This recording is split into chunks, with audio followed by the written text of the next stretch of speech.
How many of you have an old post-war engine that looks as bad as this one does and you've just flat given up on it?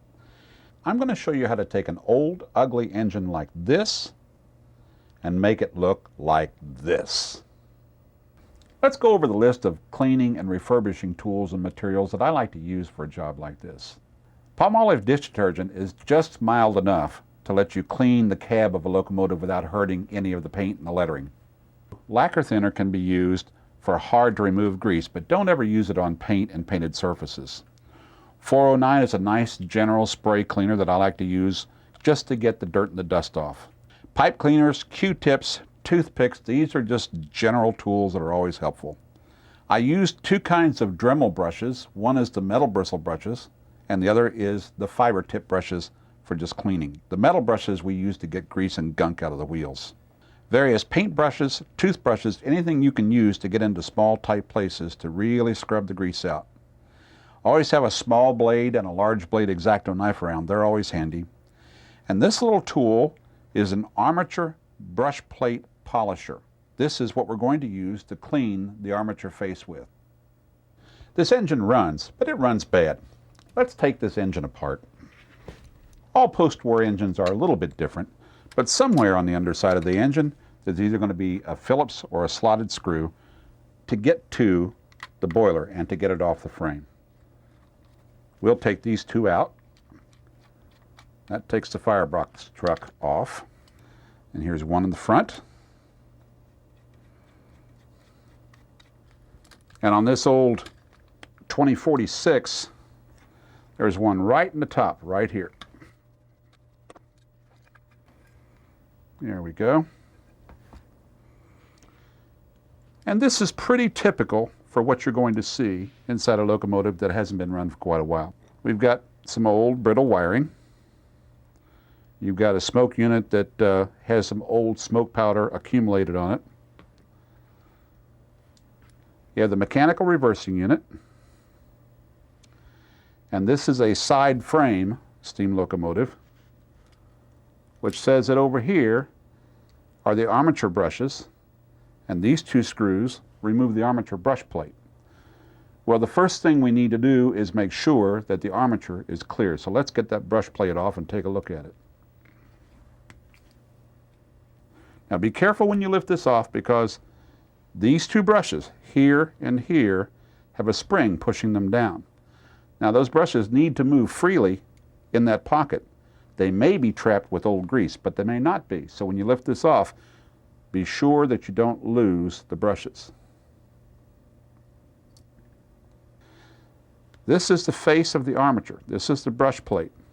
That should be clean, and all of these cracks that are fairly clogged up should be clean and free of dirt. And look at this brush plate, and look at that brush.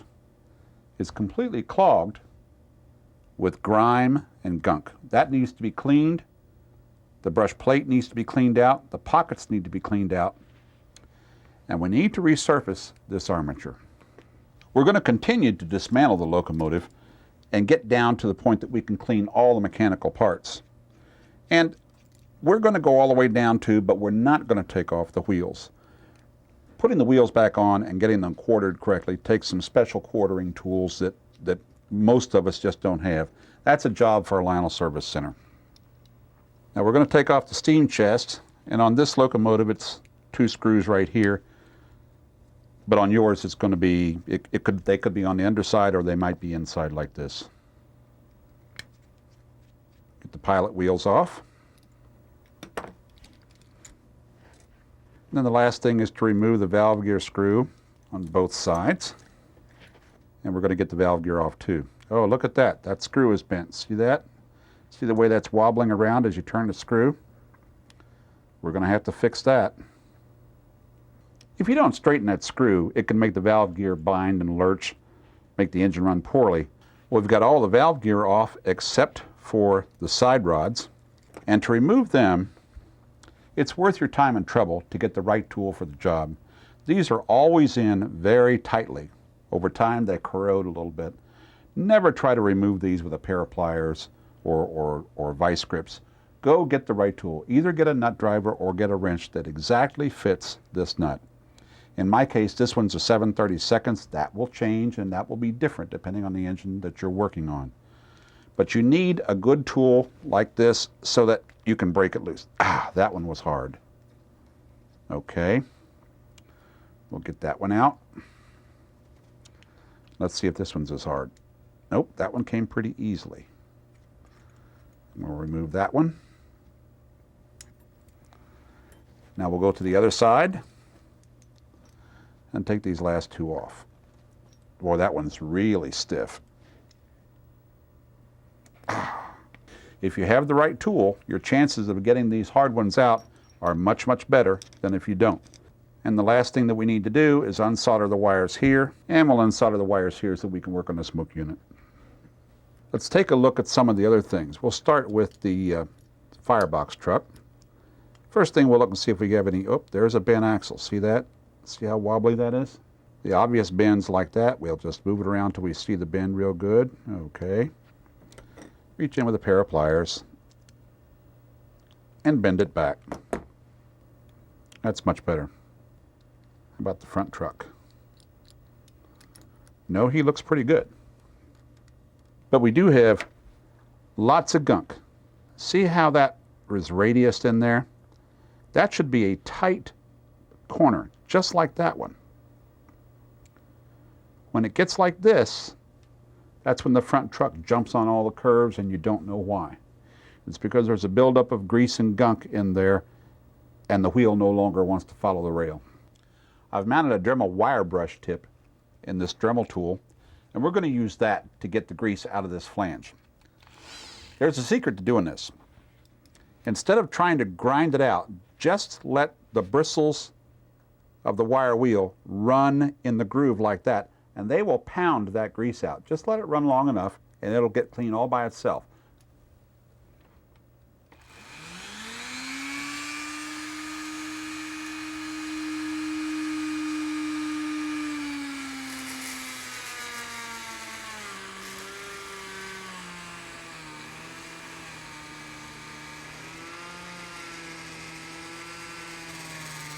Now we're starting to get a nice corner back on the inside of that wheel. And we're starting to expose the original metal again. This wheel is going to be a lot happier on a piece of curved track. Just continue on and do the same for all the wheels on both trucks.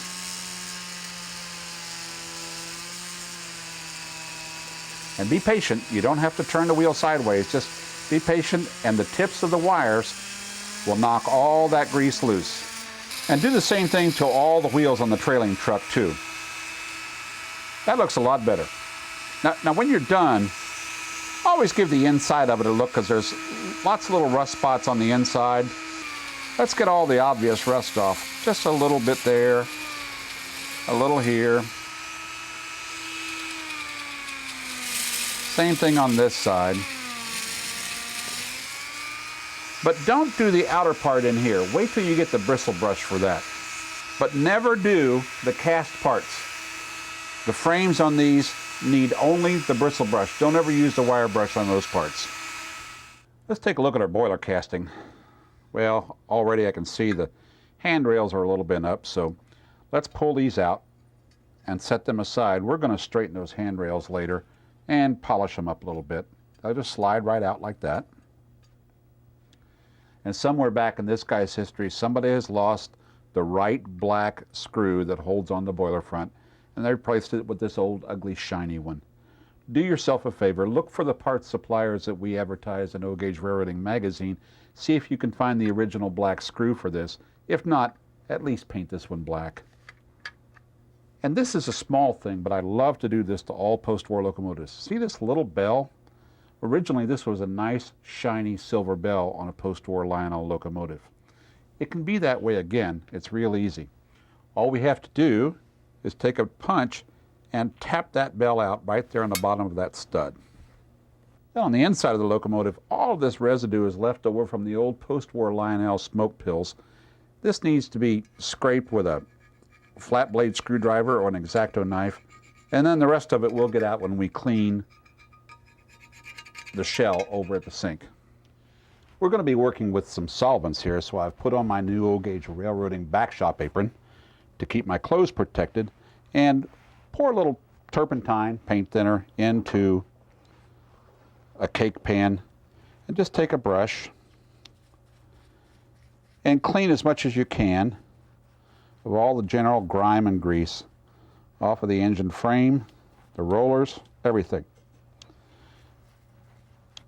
If we're just talking about a post-war AC locomotive, this solvent will be fine. It won't hurt a thing. All we have to do is make sure we get it all out later. What the solvent will do is get all the old 50 and 60-year-old grease and grime off the gears and away from the axles and the pins that hold the collector rollers in place, and they'll work much better. If you look right in here, you can see a whole lot of grease is worked into here, so we'll just get in there and clean a little bit of that out. Oh, that's looking so much better now. This is where you want to have a good selection of small brushes. Paint brushes, old toothbrushes that'll get down in there and get all the grime and the grit out. Even something so simple as the spokes on these cast wheels will look so much better when it's all clean and dry. It won't look like the same engine. Now here's a spot you really need to get into, down in between the wheels where the gears are on this side frame drive locomotive. Just get some solvent in there so that it has a chance to work that out. You might notice when you're doing this, if you turn the wheels, that everything seems to turn a lot easier. That's because we're knocking out 50 and 60 years worth of Christmas tree icicles and grime and grit that's been allowed to collect in there. Most of the time, post-war locomotives need nothing more than just a great cleaning to run a lot better. Now let's just let that sit there for a moment and pick up the trailing truck and the front truck and just do the same thing. Get down in there and get all the grease and all the dirt out of there that you can. We're going to let that soak because now we're going to go wash the engine casting. All right, here's our casting. Just put it in there and start working every little crevice you can. Just a nice little cheap paintbrush is all you need, like this. Go over the whole casting with the brush and try not to rub too hard where the lettering is. You want to rub a little bit so you can get it back to white, because believe me, it is white underneath there. But don't rub too hard because you don't want to dislodge the paint. For tough to get to areas, take a toothbrush, get down in the hard to get to points, especially up around the stack and along the handrails. Now, Lionel cast locomotives had a really good, strong paint job. Don't ever do this to a plastic body diesel. You want to use something a lot less than a stiff paintbrush. For a plastic body diesel, I like to use an old shaving brush like this, something very soft and very easy so that you don't damage any of the paint on the plastic. Take your toothbrush and remember to get out all of that old smoke pill material. And I kind of like to go in here just because some nosy people like to look in the back of the cab to see if you missed it. Kind of be careful because there's a smoke label right here. And if you don't want to replace that label, just go over it gently like that. There you go. Now when you've done that, rinse it in some lukewarm water. Just let it rinse off thoroughly like that. Now one of the things that you're going to see when you're done with this is lots of places that are missing little flecks of paint. We'll go back over the edge of this catwalk and all those little spaces, and we'll touch that up later. Get the trucks, throw them in the boiler front, and give them a good cleaning too. Use the 409 cleaner on the side frames of the front and rear trucks because they always have a lot more grease on them. It takes a little bit more to get it off. Even on the outer faces of the wheels like this, clean them up real good. Rinse them off. Do the same for the back truck. Here's how you do the final cleaning on the chassis. Now, don't have a heart attack, but take this same warm soapy water and use it to clean all of the turpentine off. Now, I know this probably upsets some of you, but this won't hurt this at all as long as we dry it right away and get oil back on the bearings and the gears. Now we're going to rinse this in just a little bit warmer water because we want the water to evaporate off as much as we can. There we go. Well, the first piece we want to get dry is the chassis and motor. So get a nice new clean brush and brush all the water droplets out of all the crevices that you can first and get it spread around like this, because it's going to be a lot easier to dry if we get the big drops off first. And everybody's got access to a hairdryer, so go get the hairdryer and use the highest air setting and blow all the rest of the water out of all the crevices and get it all nice and dry. No matter how much cleaning you do, or because of the cleaning, you're going to expose a little corrosion like what you see on this nameplate. Easy solution is to put some drops of oil on there, and using the Dremel tool's bristle tips,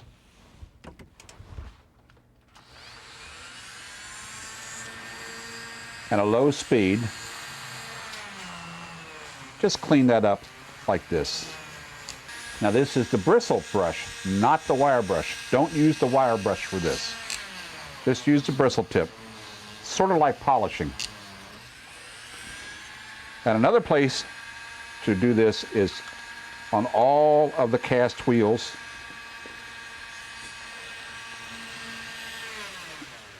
And we don't care if a little oil actually stays in there. That makes them look pretty good. Actually makes them look very new. Work it into every little crevice like this.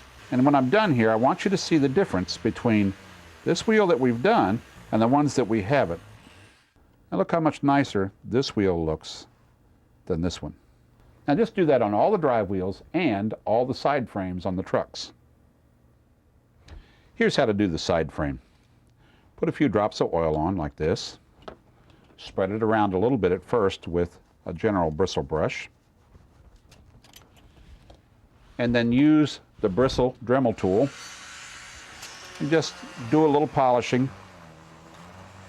and cleaning in all the crevices. Use a very low speed. You don't want to do any damage to the paint that's on there. Once you get all the big pieces washed and dried, let's take a look at the little pieces, especially all the bright parts, because they make the locomotive look so much better if they're clean. We're going to look at the valve gear and side rods, and as you can see, there's a lot of crud and decay on there. I'm going to use the Dremel wire brush, and we're just going to buff all that back down to a new surface.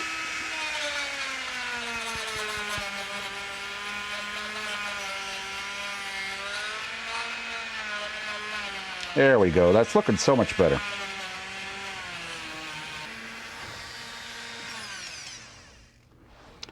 Let me show you a little trick on an easy way to polish these hex nuts on the valve gear. Now see how ugly that looks compared to that nice shiny rod? Well, the best way to do this is to take a drill and chuck the thread part right up in the drill like this. That will let you spin it slowly like that. Now we can take the Dremel tool and polish the facets and the top. There we go. Remember that cruddy looking little bell? Well, we're going to do that same trick in the drill, but we're not going to use the Dremel tool because the wire brush on the Dremel tool is a little bit too big. For this and for this only, I would suggest that you use steel wool, but don't get it anywhere near the magnetraction portion of the chassis. Once the bell is chucked up like that, just spin it, take the steel wool, and buff all those years of junk right off the bell.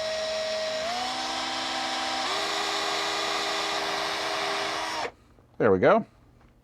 That's going to look a lot nicer on that engine. Let's take a look at the handrails, and oh my, you can see how bent that is. Over the years, lots of little hands have grabbed that engine and bent that rail. Well, we'll try to straighten the handrail up a little bit. It doesn't have to be perfectly straight because it's going to be bent just a little bit on the locomotive. But then when it's straight, the last thing we want to do is take the steel wool and just polish that wire handrail just a little bit. Little things like this make a big, big difference in the overall appearance. Do that to both handrails, and now that that's done, get rid of the steel wool because we don't want that around anytime we're going to work on the chassis. Now let's take a look at the chassis, and there's one last thing we need to do. Here's the exposed armature brush plate, and you'll see how much dirt there is all around there. Each of those poles should be separated by a groove, and that groove should be clear. Over all the years, it's gotten clogged up, so take a toothpick and clean out anything that's down in that groove. This one's pretty clean, but you'll have all kinds of stuff come out of there when you do this. Then the last thing we're going to do is use this brush. The brush is very stiff bristles that are just barely exposed up here. Now they will wear down over time. Then you can unlock it and you can turn them up higher like that, but you don't ever want to expose that much. Keep the bristles very tightly down like that, and then lock it back in place, because you really don't want these bristles to flex any at all. You want the tips of those bristles to work in to the metal on the surface of the armature brush plate and clean it off. And then just work the brush around the armature faceplate like this. Look at all the years of grease and crud that's coming off of that armature brush plate. Imagine how much better that motor's going to run now. There, that's what it should look like. What you see now is nice, bright, clean copper. Here's the armature brush plate that goes right on top of that armature. Here are the two brushes that fit in the pockets on that brush plate. Now when they're operating, they should slide smoothly up and down in there, but see how much old grease and corrosion is on those? We need to clean up those two brushes, and we need to clean the pockets where they fit. The best thing to use for that is some paint thinner. I've got some Tester's brush cleaner here, that's the same thing. I'm going to put a Q-tip in there, and we'll clean out that pocket. Oh, look what was in there. That grease will prevent the brush from smoothly riding up and down in that pocket. And if it can't do that smoothly, then it won't touch the armature plate right and the motor won't run right. Let's get into this one here. I think I'm going to have to get a pipe cleaner and get up in there too. That looks like there's a lot of junk up there.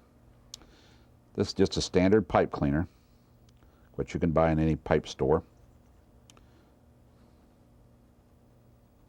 There. Let's do the same thing for the brushes. Let's clean all the junk off of them too. Can you see how dirty the pipe cleaner is getting just from doing that brush? When you're finished, dry them off and buff them with a paper towel to get the last bit of grease off. And then these brushes are ready to go back in the motor. Most post-war locomotives have an air motor whistle in the tender. We need to get this brush plate off and clean the brushes and the armature in this motor just like we did in the locomotive. That'll make the whistle blow a lot better. We've got the nuts off, and to lift the brush plate off, you've got to be very careful that you don't lose these brushes because they are on springs, and the springs are up in these little brush towers right here and here. So lift it up carefully, very slowly. There they are.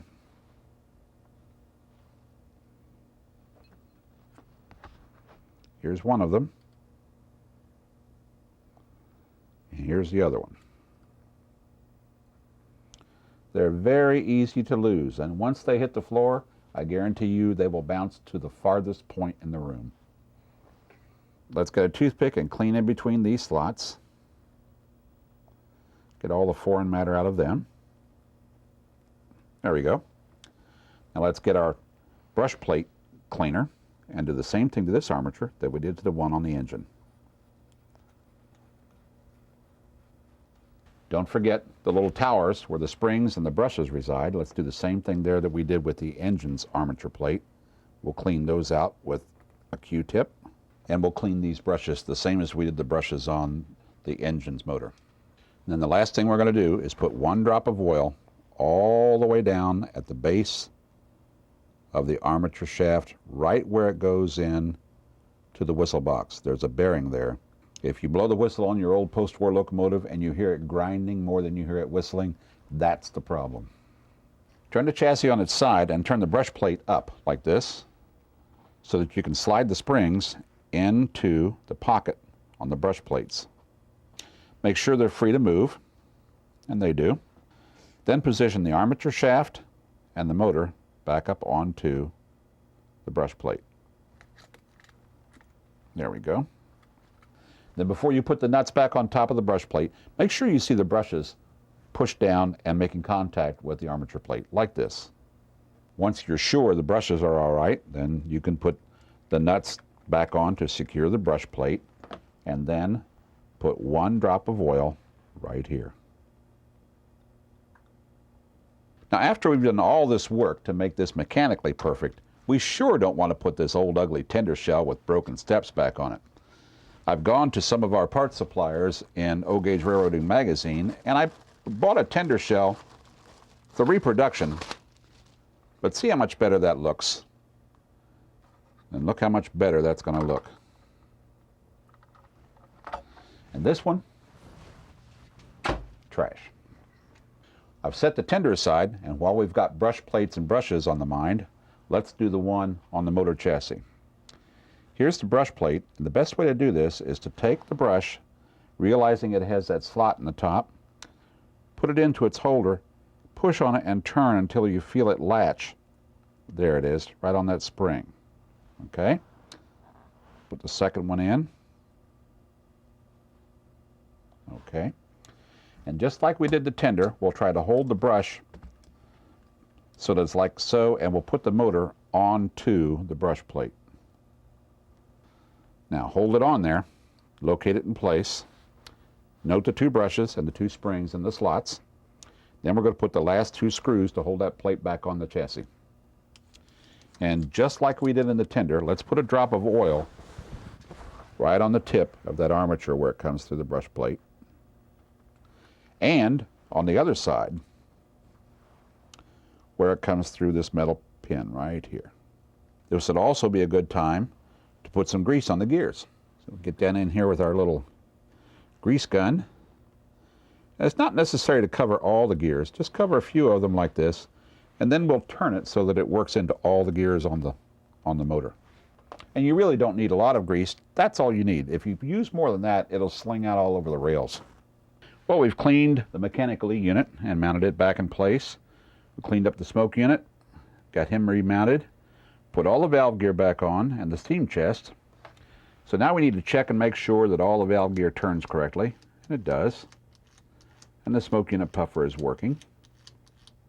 So now it's time to put the boiler casting back on. Let's remember to put the little felt gasket back on top of the smoke unit. And then we'll locate this very gradually up into here.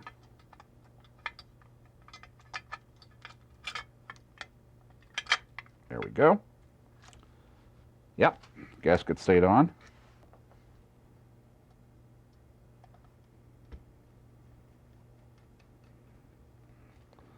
That'll hold him in place. Now, the last thing we have to do is put our boiler front on right here. And look what we've done. We painted his screw top black, so even though he's not the right one, he won't look so ugly anymore. Well, let's put the pony truck and the firebox truck on. We'll start with the pony truck on the front end. I've got the screw on my slotted screw holding screwdriver here. We'll get it started in. Okay, let's get the rear truck mounted. Got 2 flathead screws, 1 on each side.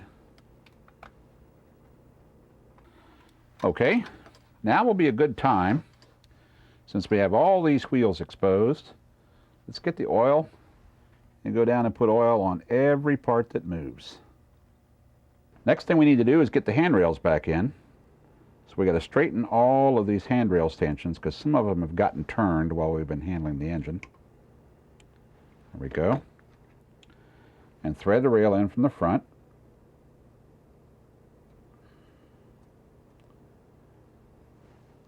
There we go. We got through 2, 3, 4, and then back here into the cab. Okay. And then we're going to spring this in down here in the front.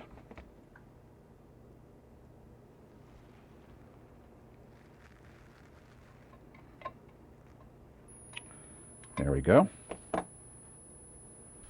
Floquil makes a brand of paint called Poly S. That's a water-based paint. And this one's called Engine Black. It's number 410010. And let's not forget our pièce de résistance. Let's get our little bell back on there. Give him a little love tap. There we go. That completes our engine. Well, let's give it a final test and see how it runs.